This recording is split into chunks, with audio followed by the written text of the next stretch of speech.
देश की संसद चल रही है। रोजाना किसी न किसी नेता का बयान सुर्खियों में ही आ जाता है। संसद में अविश्वास प्रस्ताव पर चर्चा हो रही है। विपक्ष लगातार सत्ता पक्ष से सवाल पूछ रहा है। अब AIMIM प्रमुख असदुद्दीन ओवैसी ने गृह मंत्री अमित शाह पर हमला बोला है। उन्होंने अमित शाह के उस बयान को पकड़ लिया है जिसमें उन्होंने भारत छोड़ो वाली बात कही थी।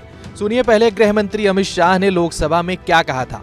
9 अगस्त के दिन महात्मा गांधी ने हमारे आजादी के आंदोलन के एक नए अध्याय की शुरुआत की थी। उन्होंने नारा दिया था, अंग्रेजों भारत छोड़ो। मोदी जी ने आज नारा दिया है, भ्रष्टाचार क्विट इंडिया, परिवारवाद क्विट इंडिया, तुष्टीकरण क्विट इंडिया। आज 9 अगस्त का दिन है। 9 अगस्त के दिन महात्मा गांधी ने हमारे आजादी के आंदोलन के एक नए अध्याय की शुरुआत की थी। उन्होंने नारा दिया था, अंग्रेजों भारत छोड़ो। क्विट इंडिया का नारा दिया था। मोदी जी ने ये 9 साल के अंदर 2014 से 2023 में लगभग 9.5 साल में एक नए प्रकार का राजनीतिक युग का शुरुआत किया है। मान्यवर, लगभग 30 साल से इस देश की राजनीति भ्रष्टाचार, परिवारवाद और तुष्टीकरण के नासूर से ग्रसित रही। सारे के सारे जनादेश, कोई भी चुनावी विजय पराजय के आंकड़ों के एनालिसिस करने वाले पंडित सारे जय पराजय को देख ले।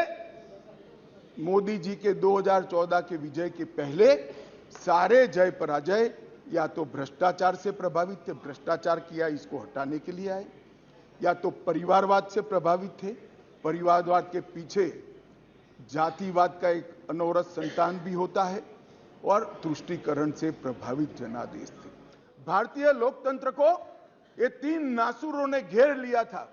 नरेंद्र मोदी जी ने भ्रष्टाचार, परिवारवाद और तुष्टीकरण को हटाकर पॉलिटिक्स ऑफ परफॉर्मेंस को तरजीह दी, और आज विकास जनता के फैसलों का निर्णय करता है।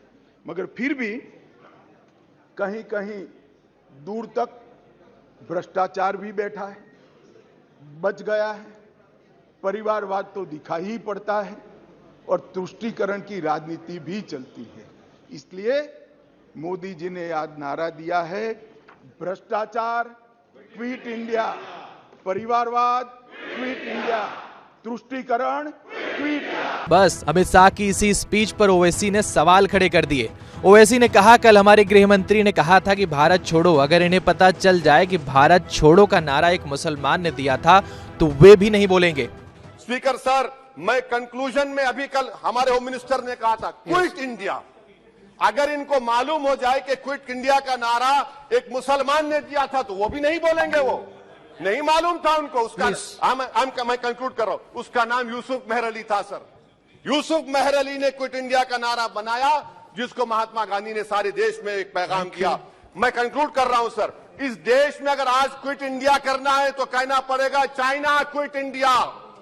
जो गौ रक्षक है, जिसका नाम मोनू है, वो आपके लिए मोनू डार्लिंग बन गया है, उसको कहिए क्विट इंडिया। सर, जो लोग तुष्टीकरण की राजनीति आप कर रहे हैं, आप हिंदू अक्सरियती लोगों में हथियार बांट रहे हैं, ये आप देश के लिए खतरा पैदा कर रहे हैं। तो सर, आई एम कंक्लूडिंग।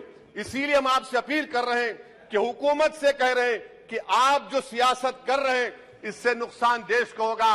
प्रधानमंत्री जब खड़े होकर जवाब देंगे, हम उनसे पूछना चाह रहे हैं, पॉइंटेड क्वेश्चन है, क्या देश बड़ा है या हिंदुत्व गोलवालकर की आइडियोलॉजी बड़ी है? मैं इस तहरीक अदम एतमाद की तायद में खड़ा हूं और हुकूमत की मुखालिफत में। सर, एक आधा मिनट सर, 2 लोग 2 महाज है इस मुल्क में, एक चौकीदार है, एक दुकानदार है। एक चौकीदार है, एक दुकानदार है। जब जुल्म हम पे होता कोई मुंह नहीं खोलते। यूएपीए का कानून अमित शाह ने लाया, इन दुकानदारों ने तायद की। आज उस यूएपीए का कानून में 83 साल का बुढ़ा सिपर नहीं होने से मर गया। आखिर कब तक दुकानदार और चौकीदार हमारी लाशों पर सियासत? सर, हम कंक्लूडिंग, कब तक सियासत करेंगे? अगर आप जुल्म के खिलाफ आवाज नहीं उठाएंगे तो आपकी दुकानदारी नहीं चलेगी, चौकीदार को धन्यवाद श्री तीसरा प्रिंस महाराज राज। करेगा। शुक्रिया। हैदराबाद के सांसद ने कहा कि आप तुष्टीकरण की राजनीति कर रहे हो। केंद्र सरकार जो राजनीति कर रही है उससे नुकसान देश का होगा। मैं पीएम मोदी से पूछना चाहता हूं, क्या देश बड़ा है या हिंदुत्व गोलकर के विचारधारा बड़ी है?